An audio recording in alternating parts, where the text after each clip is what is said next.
Cigarette ads from the 1950s endorsed cigarettes as glamorous and made them an object of social aspiration.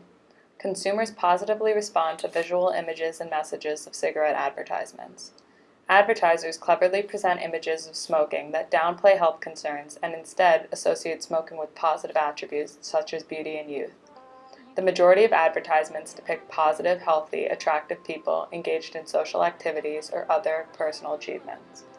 Given that experimentation with new social behaviors tends to start with the imitation of these types of models, who appear to be praised for their behavior, properly designed advertisements using attractive models are likely to increase the likelihood that adolescents will start smoking. Refreshing taste of any filter cigarette.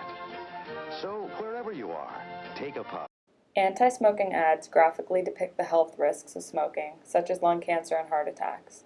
Today's ads seek to de-glamorize smoking in ways that respond to earlier ads, presenting smoking as a habit that is not only harmful but also socially undesirable.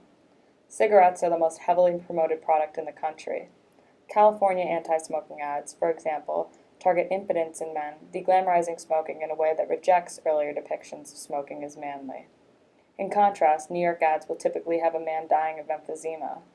In the past, smoking was glamorized by ads both in print and television. Today's ads do not simply convey medical information, but more importantly, they have a coherent, far-reaching message.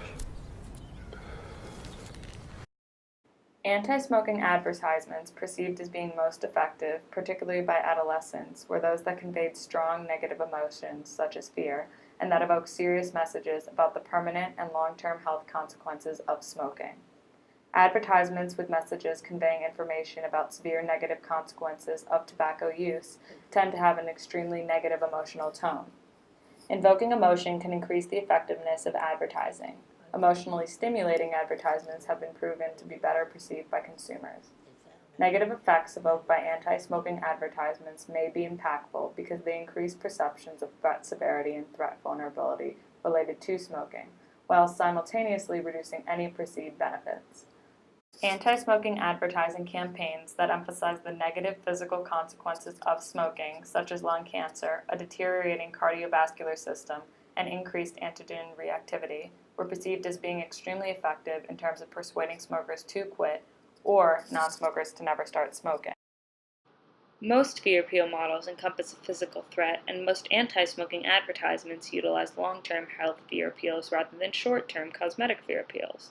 Accordingly, a sample longitudinal experiment, which measured smoking behavior prior to message exposure from media, as well as at the end of the study period, shows that the average smoking declined for subjects exposed to long-term and short-term fear appeals.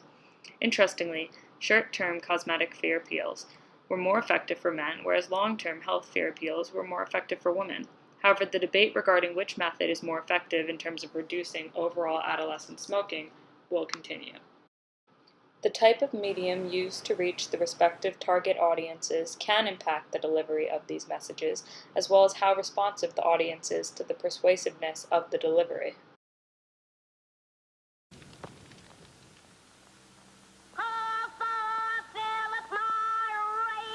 Oh, thank you, dear.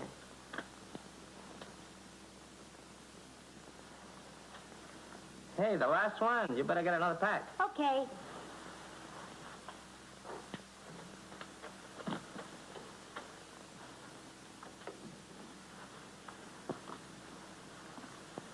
Thank you. You probably think that we're making a big fuss of our cigarettes. Well, sure. You don't really have to keep this wonderful new king-size Philip Morris cigarette in a safe. It's just our way of telling you that they are kind of precious. The finest king-size cigarette in America today. Smooth, mild, and mellow, and easy on your throat. How about you trying them yourself? Advertisements, for example, require a lot of thought in terms of developing an appeal to a target audience. Tobacco companies are not allowed to market cigarettes to children directly, therefore advertising appeals are made indirectly. Accordingly, cigarette companies sponsor sporting events, display brand-associated cartoon characters on billboards, show cigarette brands in movies, and even have cigarette brand logos on candy. Research on the relationship between cigarette advertising and increased adolescent smoking has generally pointed to awareness of cigarette advertising and cigarette brand identification. Research has also shown there to be a positive correlation between awareness of these advertisements and adolescent smoking. Furthermore, other findings suggest that there may in fact be a causal relationship between cigarette advertising and adolescents beginning to smoke. In the past, smoking was glamorized by ads, both in print and on television. The first women's tennis tour was sponsored by Virginia Slim cigarettes, suggesting smoking was part of a glamorous, active life.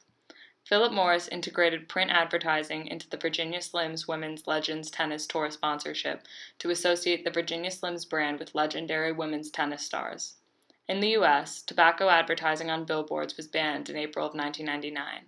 However, findings show that cigarette advertising has increased in magazines since this time, making tobacco advertising highly visible to teenagers. Smoking kills 443,000 Americans each year, more than the population of Virginia Beach. And starting Monday, folks there and all over the country will be seeing graphic anti-smoking ads. Terry is one of many past smokers who is part of the new public service announcement featuring disturbing images, personal anecdotes, and clips of smokers. This program was created based on the assumption that hard-hitting advertising works. Studies have proven that by showing the reality of people's lives and what smoking does to your ability to live out your life, smokers can potentially become more motivated to quit. An addiction. Everybody does a ceremony to smoking. From the time you get that pack in your hand, it starts. You pack your cigarettes, the way you open them, how we flip our ash, how we hold our cigarette. You have created a ceremony that takes you into a completely different space. This is part of why it's so difficult to quit. The head of the Center for Disease Control and Prevention says that the $54 million cost of the program will be more than made up by the healthcare savings from preventing further illnesses. Many of these advertisements are from an era when cigarette smoking was glamorized and the hazards were hidden from consumers. Hollywood has romanticized this golden age of advertising.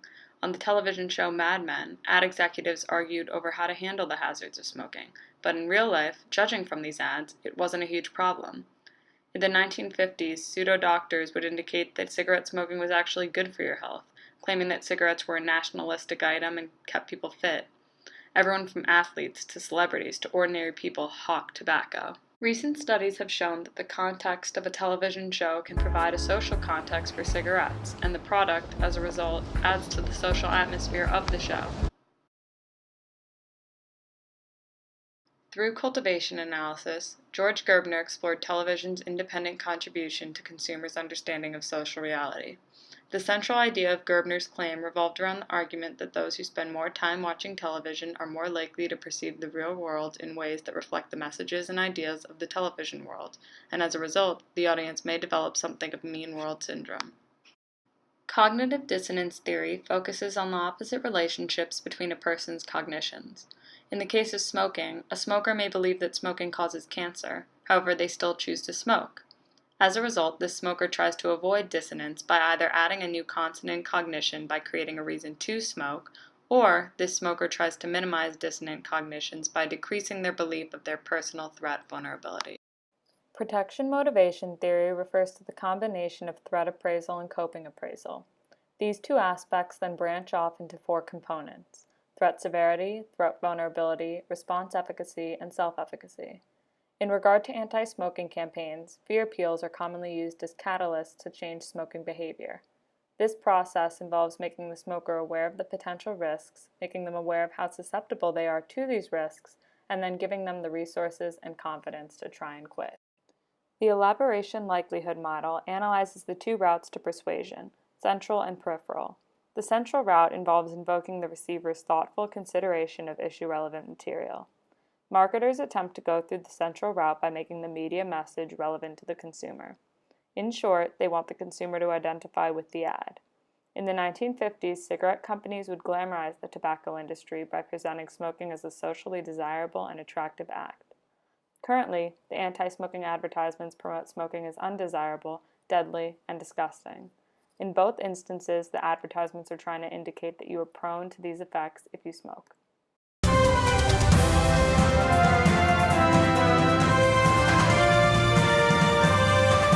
Smokers Americans want to give up smoking, and that it takes them multiple attempts to really manage that long term. So we want to catch their desire to give up smoking at the time they're making New Year resolutions. And what better way than to show them the damage smoking is doing to them?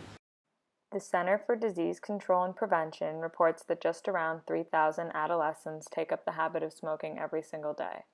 This means that for every smoker who dies of a smoking-related disease, 2 replacement consumers take their place. Cigarette smoking is the leading cause of death in the United States. Accordingly, more than 16 million Americans suffer from a smoking-related disease. In the past 50 years, we've made a lot of progress in smoking prevention. But if we don't do more, 1 out of every 13 children alive today will die early from smoking. That's 5.6 million precious lives we can save. Together, we can make the next generation tobacco-free. The anti-smoking advertisements attempted to entice and then scare millions of people into abandoning an essential part of their daily lives. Furthermore, these advertisements tried to prevent millions of others from taking up this practiced social habit. Blue e-cigs. As for the future cigarette and smoking industry, there are currently advertisements displaying electronic cigarettes, which use vapor as opposed to tobacco. These advertisements once again glamorize the industry, making smoking out to be an object of social aspiration. The most recognized blue cigarette advertisement uses Stephen Dorff to advocate for these electronic cigarettes. Ironically, cigarette advertising was banned back in the 1970s simply because smoking was made out to look glamorous, and now this is being reversed by the airing of electronic cigarette advertisements.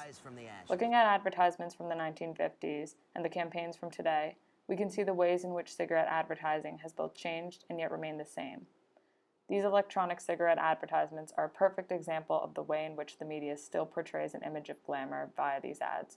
So in the words of a Virginia Slim advertisement, maybe we haven't come a long way, baby.